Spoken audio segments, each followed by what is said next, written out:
नमस्कार. गोदागिरी फार्ममध्ये आपलं स्वागत. तर गोदागिरी फार्ममध्ये आज मधमाशी पालन विभागामध्ये आज आपण एका मधमाशीच्या पेटीची आज आपण चेकअप करणार आहे, त्याची तपासणी करणार आहे. तर या पेटीला तपासणी करून 15 दिवस झाले. तर 15 दिवसानंतर काय बदल झाला पेटीमध्ये, किंवा पेटीमध्ये सध्या पोलन किती आहे, मध किती आहे, क्वीन आहे की नाही, अंडे द्यायचं चालू आहे की नाही, हे सर्व गोष्टी आपण आज या पेटीचा चेक करणार आहे. तर पेटीचा चेक करताना तुम्ही बघितलं असेल, पूर्ण आपण संरक्षणासाठी, खास करून तोंडाच्या संरक्षणासाठी आपण ही बी बी हाय बी वेल आपण घातलेलं आहे. हाताला मधमाशीचं डंख बसू नये म्हणून आपण हँडग्लोव्ज घातले, आणि बाकीचा आपला ड्रेस पूर्ण पायापर्यंत खाली बुटापर्यंत आपण ठेवला आहे. म्हणजे याचा वापर कशासाठी होतो की आपण जेव्हा पेटी चेक करतो त्यावेळेस मधमाशांनी जर हल्ला केला तर त्याच्यापासून संरक्षण होण्यासाठी आपण हे पूर्ण किट घालूनच आपण पेटी चेक केली पाहिजे. तर आपण पेटी चेक करूया.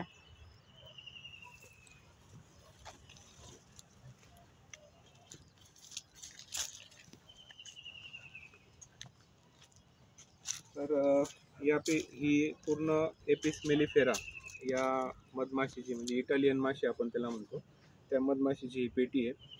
आणि पेटीचा आम्ही व्यवस्था कशी ठेवली आहे हे तुम्ही थोडक्यात बघू शकता. तर खाली आपण विटकर ठेवली आहे. विटकरीवर पाण्याने भरलेल्या वाट्या ठेवल्या आहे. पाण्याने भरलेल्या वाट्याच्या वरती आपण स्टँड ठेवलं आहे, आणि स्टँडच्या वरती ही मधमाशाची पेटी ठेवली. एवढी काळजी घेण्याची गरज काय, कारण जर पाऊस आला, पाणी जास्त झालं, तर जमिनीपासून उंचीवर आपण थोडी पेटी ठेवण्यासाठी वीट ठेवली आहे. तसंच इथं आजूबाजूला मुंगळे किंवा मुंग्या आतमध्ये मध असल्यामुळं त्या वासाने जाऊ शकतं, ते जाऊ नये म्हणून आपण इथं पाण्याने भरलेल्या वाट्या ठेवल्या. तसंच या पाण्याने भरलेल्या वाट्याचा उपयोग मधमाशा स्वतः पाणी पिण्यासाठी करतात, आणि आम्ही दररोज या कमी झालेलं पाणी या वाटेतलं आम्ही परत त्याच्यामध्ये भरतो. आणि पूर्ण पेटीची रचना बघितली असेल तर पेटीला पॅक ठेवण्यासाठी, म्हणजे हे आउटर कवर आपण त्याला म्हणतो, ते आउटर कवर उघडू नये किंवा एखाद्या जनावराने धक्का दिला तर हे झाकण उघडून पडू नये, त्यासाठी आपण त्याला पूर्ण या दोरीने पॅक केलं आहे. त्यानंतर तुम्ही बघा की या प्रत्येक पेटीला QR कोड लावला आहे. जवळून तुम्ही जर बघितलं तर या QR कोडला इथं एक नंबर दिलेला आहे.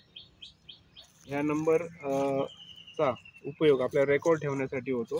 तसंच हा QR कोड मोबाईलचं जे ॲप्लिकेशन आहे बी स्मार्ट म्हणून, पुण्याची एक सॉफ्टडेल नावाची प्रायव्हेट लिमिटेड नावाची कंपनी आहे, त्या कंपनीद्वारे हा QR कोड आणि मोबाईल सॉफ्टवेअर बनवलं आहे. तर ह्या QR कोड तुम्ही स्कॅन केल्यानंतर पूर्ण पेटीची माहिती किंवा पेटीमध्ये काय काय चाललं आहे हे तुम्ही त्याच्यामध्ये स्टोअर करू शकता, आणि त्याद्वारे तुम्ही पेटीचा रेकॉर्ड ठेवू शकता. तर आपण एक एक स्टेप वाईज पेटीची तपासणी कशी करायची याची सुरुवात करूया. तर सर्वप्रथम आपण हे आउटर कवर जे आहे, जे ऊन वारा पाऊस याच्यापासून पेटीचं संरक्षण करतं, हे आपण बाजूला ठेवतो. त्यानंतर तुमच्याकडे एक टूल पाहिजे. या टूलला आपण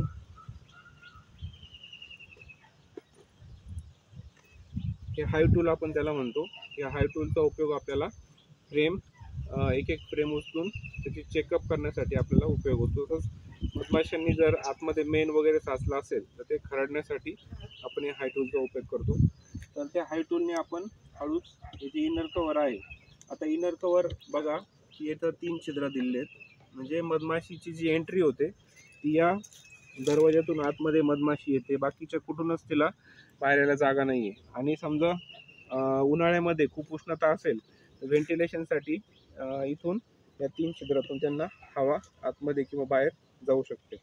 तर अशा प्रकारे इनर कवर झालं, हे आउटर कवर.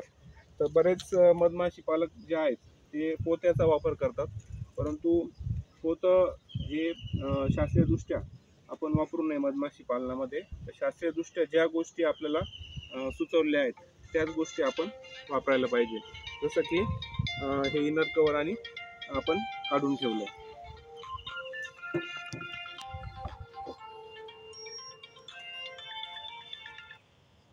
तुम्ही कधी पण पेटी चेक करताना आपण बॅक साईडला बसायचे, कारण पुढच्या साईडला मधमाशा ये जा करत असतात, त्यांच्या दरवाजाजवळ आपण उभं राहायचं नाही किंवा त्यांना आपण अडचण निर्माण नाही करायची. तर आपण तुम्ही इथं स्टूल ठेवू शकता, आणि स्टूलवर बसून तुम्ही मधमाशीचं निरीक्षण इथं करू शकता.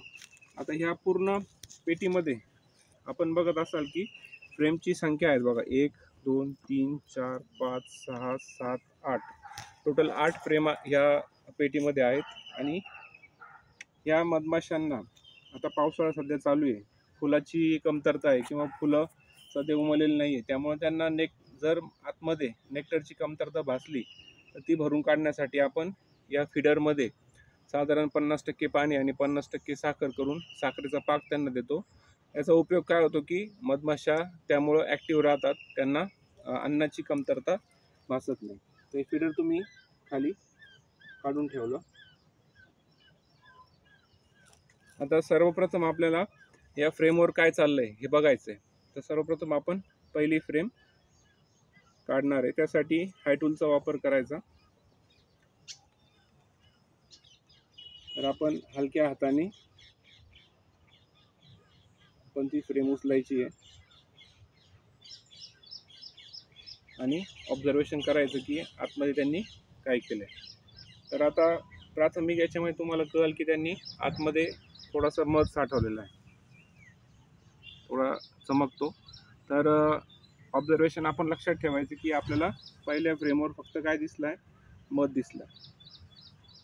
त्यानंतर ऑब्झर्वेशन झाल्यानंतर परत ती फ्रेम आहे तशीच आपल्याला या पेटीमध्ये ठेवून द्यायची. थोडं ठेवताना अंतर ठेवायचं, कारण तुम्हाला पुढची फ्रेम उचलायची आहे. तर आपण आता ही पुढची फ्रेम उचलतो. ही झाली 2 नंबरची फ्रेम. 1 नंबरची फ्रेम आपण लक्षात ठेवलं की त्याच्यावर फक्त मध होता. शक्यतो करून मधमाशा पहिल्या फ्रेमवर शक्यतो मध जास्त साठवतात. आतल्या फ्रेमवर ते अंडे देण्यासाठी राणी माशी त्याचा उपयोग करते. आता या दुसऱ्या फ्रेमचं जर ऑब्झर्वेशन केलं, यावर सुद्धा आपल्याला मधच साठवलेलं त्यांनी दिसतोय. अंड किंवा अंड्याची कोणतीही स्टेज आपल्याला यावर दिसत नाही. आणि दुसरं एक ऑब्झर्वेशन आलं की या फ्रेमवर त्यांनी पराग मोठ्या प्रमाणावर साठवलेला आहे. इथं दिसत असेल बघा, तर पराग त्यांनी मोठ्या प्रमाणावर साठवलेला आहे. अशा प्रकारे या दुसऱ्या फ्रेमचं आपण ऑब्झर्वेशन केलं तर आपल्याला दिसलं की या फ्रेमवर त्यांनी पराग आणि मध साठवलेला आहे. आता अजून एक ऑब्झर्वेशन आपल्याला काय आलं की या फ्रेमवर नर सुद्धा आपल्याला काही दिसलेत बघा. बाकीच्या सगळ्या कामकरी माशा आहे आणि हे जे मोठ्या आकाराचे हे नर तुम्हाला इथं दिसत आहेत. म्हणजे याचा अर्थ आपल्या पेटीमध्ये नर आणि कामकरी माशी आणि राणी माशी हे तिन्ही फॅक्टर आपल्याला इथं दिसत आहेत. तर इथं तुम्हाला नर दिसत असतील मोठ्या आकारामध्ये. तर हे ऑब्झर्वेशन आपण दुसऱ्या फ्रेममध्ये केलं की पहिल्या फ्रेममध्ये मध होता, दुसऱ्या फ्रेममध्ये मध आणि पराग हे दोन्ही आपल्याला ऑब्झर्वेशन आपण केलं.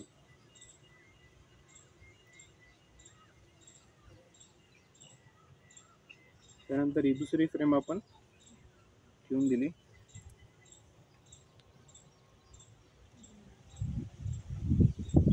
त्यानंतर आपण आता तिसरी फ्रेम चेक करतोय.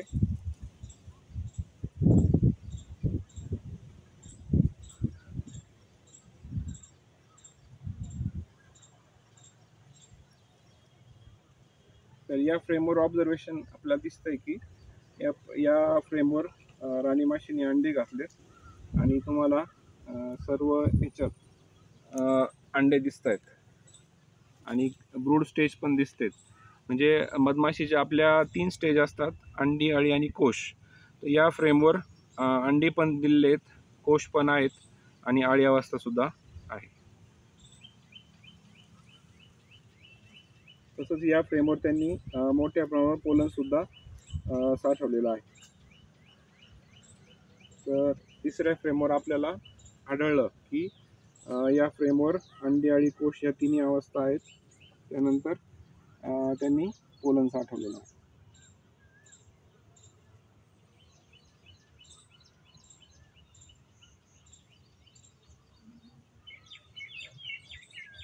राणी माशी आपल्याला अजून काय या फ्रेमवर दिसली नाही. ही तिसरी फ्रेम आपण चेक केली तर परत एकदा पहिली फ्रेम आपला मध होता, दुसऱ्या फ्रेमवर आपल्याला मध आणि पराग होता, तिसऱ्या फ्रेमवर आपल्याला पराग आणि अंड्याच्या वेगवेगळ्या अवस्था आपल्याला दिसल्या. तर पेटी चेक करताना एक काळजी घ्यायची की आपल्याला मधमाशा ह्या 2 फ्रेममध्ये चिरडल्या जाणार नाही याची काळजी आपल्याला घ्यायची आणि आपण अतिशय हळूवार मधमाशाच्या पेटीची तपासणी आपल्याला करायची. आता ही 4थी फ्रेम आहे. या फ्रेमवर सुद्धा अंडी आणि कोश या तिन्ही अवस्था आपल्याला दिसत आहे. राणी माशी शोधण्याचा प्रयत्न करतोय, परंतु या फ्रेमवर सुद्धा राणी माशी काय आपल्याला दिसत नाही.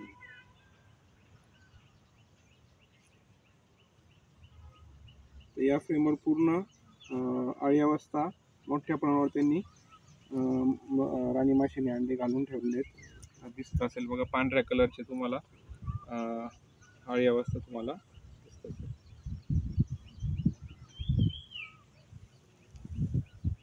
तर 4थ्या फ्रेमचं ऑब्झर्वेशन आपलं की यामध्ये पराग साठवलेला आहे आणि अंडी, अळी आणि कोश या तिन्ही अवस्था आपल्याला 4थ्या फ्रेमवर दिसली.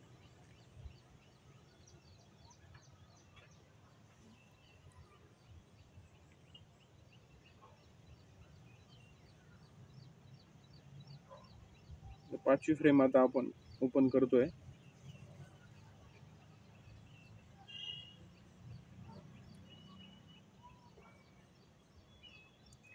पाचव्या फ्रेमवर आपल्याला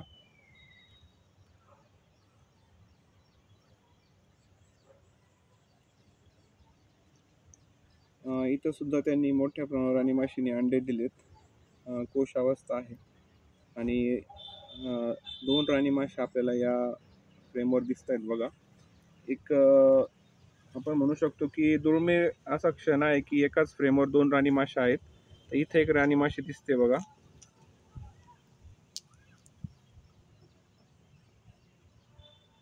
इथे एक राणी माशी दिसते. ती अजून कुमारी आहे, तिचं अजून मीटिंग झालेलं नाहीये. आणि दुसरी राणी माशी तिच्या शेजारी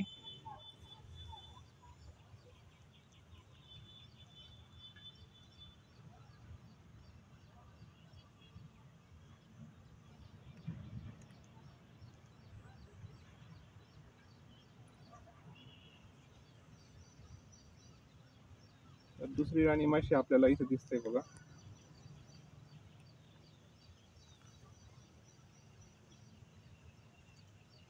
ही जुनी राणी माशी आहे आणि ही कुमारी राणी माशी आहे. म्हणजे 2 राणी माशा तुम्हाला एका फ्रेम मध्ये दिसत आहेत आणि ही खूप दुर्मिळ गोष्ट आहे की 2 राणी माशा एका बॉक्समध्ये असतील. तर अशा 2 प्रकारच्या 2 राणी माशा आपल्याला इथे दिसत आहे. इथे एक आहे बघा ही आणि इकडे एक आहे. तर ही अजून ही मेटिंग झालेली पूर्ण ॲक्टिव्ह राणी माशी आहे आणि ही अजून मेटिंग नाही झालेली नवीनच राणी माशी आहे.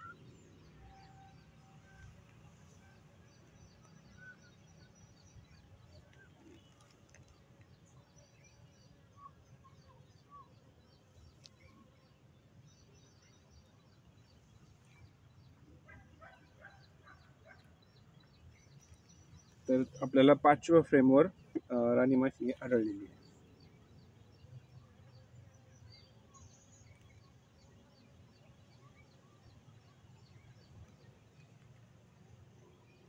तर परत एक रिव्हिजन करूया. आपल्याला पहिल्या फ्रेममध्ये फक्त आपल्याला मध दिसला, दुसऱ्या फ्रेमवर आपल्याला मध आणि पराग दिसला, तिसऱ्या फ्रेमवर आपल्याला पराग आणि अळी अवस्था म्हणजे 3री, 4थी आणि 5वी या तिन्हीमध्ये आपल्याला अंडी, अळी, कोश आणि पराग आढळला. आता आपण 6वी फ्रेम वरती काढतोय.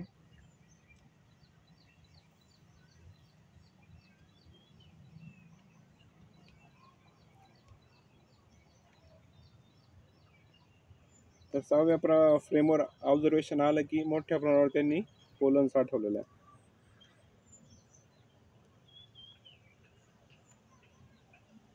तुम्ही झूम करून जर बघितलं, थोडंसं अंधार असल्यामुळे दिसणार नाही, पण मोठ्या प्रमाणावर त्यांनी पोलन साठवलेलं आहे.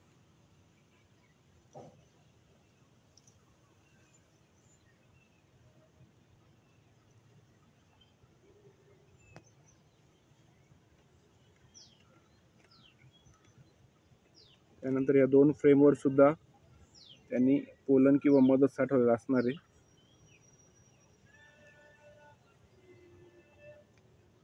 या फ्रेमवर त्यांनी थोड्या प्रमाणात मध साठवलेलं आहे आणि बाकीची फ्रेम मोकळी आहे. आणि शक्यतो शेवटची फ्रेम आणि पहिली फ्रेम या मधमाशा मध साठवण्यासाठी त्याचा उपयोग करतात. ही शेवटची 8वी फ्रेम आहे, तर हिच्यावर सुद्धा आपल्याला जास्त माशा दिसत नाही आहे आणि मध सुद्धा एवढा काही दिसत नाही आहे.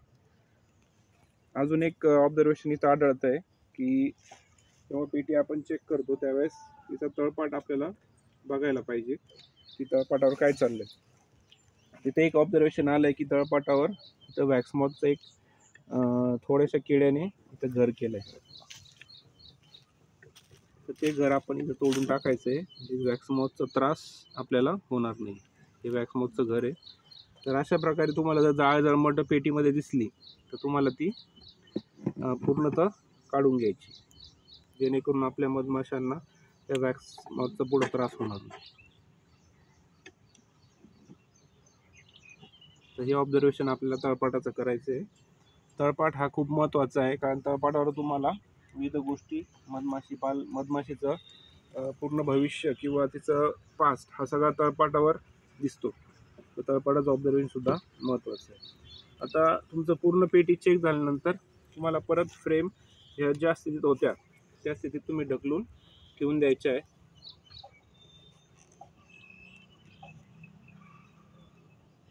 आणि परत आपल्याला फीडर इथं ठेवून द्यायचं.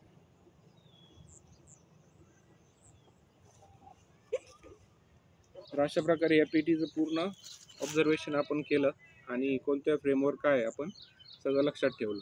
तर असं आढळलं की पहिल्या 2 फ्रेमवर पराग आणि मध आहे. या 3 फ्रेम ज्या आहेत मधल्या 3, 4, 5 या 3, 4, 5 वर आपल्याला अंडी अळी कोश या अवस्था दिसल्या आणि शेवटच्या 3 फ्रेम ज्या होत्या त्याच्यावर आपल्याला पराग आणि काही फ्रेम आपल्याला मोकळ्या आढळल्या. तर पूर्ण पेटीचं ऑब्झर्वेशन केलं तर आपण म्हणू शकतो की या पेटीमध्ये सध्या त्यांना मधाची कमतरता आहे, त्यानंतर पराग भरपूर आहे, त्यामुळं त्यांना आपल्याला शुगर फिडिंग हे द्यावं लागणार आहे. हे पूर्ण पेटीचं आपण ऑब्झर्वेशन केलं. आता ऑब्झर्वेशन केलं तर तोंडी आपण ऑब्झर्वेशन केलं तर आपली ही डाटा आपल्याला लक्षात राहणार नाही. त्यासाठी आपण एक छोटी डायरी ठेवायची आहे आणि त्या डायरीमध्ये तुम्हाला जसं कळेल त्यानुसार तुम्ही ऑब्झर्वेशन लिहायचं आहे. आता या पेटीचा जो नंबर आहे तो आपण बघायचा आहे आणि त्या पेटीच्या त्या नंबरला आपण ऑब्झर्वेशन लिहायचं आहे. आता या पेटीचा नंबर आहे बघा 0626. त्यानंतर आपण इथं काही पॅरामीटर लिहिलेले की महत्त्वाचे पॅरामीटरच आपण त्याची नोंद करणार आहे. आता पहिला जे पॅरामीटर आहे ते म्हणजे डेट चेक, म्हणजे कोणत्या दिवशी आपण चेक केलं. तर आपण 21/7 या दिवशी आपण ही पेटी चेक केली. आज 21 तारीख आहे 2024. ती डेट आपण लिहिली आणि याच्यानंतर 15 दिवसांनी आपल्याला पेटी चेक करायची आहे. तर साधारण आपण परत पेटी 6 तारखेला 6 ऑगस्ट म्हणजे 6/8 या तारखेला आपण चेक करणार आहे. तर ही झाली पहिली डेट की आपण आज पेटी चेक केली 21/7ला आणि 15 दिवसांनी पेटी चेक करणारी ती डेट 6 ऑगस्ट. त्यानंतर क्वीन होती की नाही हे आपल्याला इथं आपण बघितलं की ह्या पेटीमध्ये क्वीन आहे, परंतु काय झालं की क्वीन 2 आढळल्या, म्हणून क्वीन 1 आणि क्वीन 2 असं तुम्ही लिहू शकता. त्यानंतर पोलन या पेटीमध्ये चांगला आहे, तर पर्सेंटेजमध्ये तुम्ही लिहू शकता की जवळपास 50% पोलन या पेटीमध्ये होता. मध किंवा हनी, H म्हणजे हनी, P म्हणजे पोलन, हनी खूपच कमी होता की 10% आपण लिहू शकतो. त्यानंतर ब्रूड फ्रेम, ब्रूड म्हणजे काय की अंडी अळी आणि कोश या तिन्ही अवस्थेच्या किती फ्रेम होत्या, तर त्या फ्रेम होत्या 3. या 3च फ्रेमवर आपल्याला अंडी अळी कोश आढळलं आणि टोटल फ्रेम किती आहे ह्या पेटीमध्ये, तर टोटल 8 फ्रेम आहेत. असं ऑब्झर्वेशन आणि काही रिमार्क असेल तर तुम्ही इथं लिहू शकता. आता रिमार्क आपण काय लिहिलं की याला फिडिंग द्यावं लागेल आपल्याला, कारण मध फारच कमी आहे. तर हा रिमार्क मी इथं लिहिला. अशा प्रकारे तुम्ही या पेटीचं रेकॉर्ड ठेवायचं आणि पुढच्या 15 दिवसांनी जेव्हा तुम्ही पेटी चेक कराल त्यावेळेस तुम्ही कम्पॅरिझन करू शकता की 21 तारखेला जे ऑब्झर्वेशन केलं 21 जुलैला आणि 6/8ला जे ऑब्झर्वेशन करणार आहे आपण त्याच्यामध्ये काय फरक आढळला, पेटीची वाढ होती की पेटीची वाढ थांबली, की पेटीतल्या माशा कमी झाल्या, हे सगळं ऑब्झर्वेशन तुम्ही केल्यानंतर तुम्हाला त्यामध्ये नक्की काहीतरी माहिती मिळेल की तुमची पेटी सध्या काय चाललंय पेटीमध्ये. अशा प्रकारे ऑब्झर्वेशन केल्यानंतर तुम्हाला परत पेटी आहेच त्या स्थितीला ठेवून द्यायची. म्हणजे तुम्ही हे इनर कवर परत आहे त्या जागेवर ठेवून देणार. त्यानंतर हे आउटर कवर परत तुम्ही आहे त्या जागेवर ठेवून द्यायचे आणि तुम्ही हे पूर्ण तुमची जी दोरी आहे ती दोरी परत इथं पट्टी लावून ठेवायची. अशा प्रकारे आपण आज पूर्ण पेटीचं ऑब्झर्वेशन आपण केलं. त्यानंतर आतमध्ये त्यांच्या कोणकोणत्या अवस्था आहेत, मध किती आहे, पोलन किती आहे, ब्रूड किती आहे, पूर्ण अवस्था आपण चेक केल्या. तर अशा पद्धतीने शास्त्रीयदृष्ट्या मधमाशी पालकाने आपल्या पेटीचं पूर्ण ऑब्झर्वेशन केलं पाहिजे आणि त्याचा डाटा ठेवल्यानंतर तुम्हाला मधमाशी पालकाचा जो अनुभव आहे तो नक्की वाढण्यामध्ये मदत होते. धन्यवाद.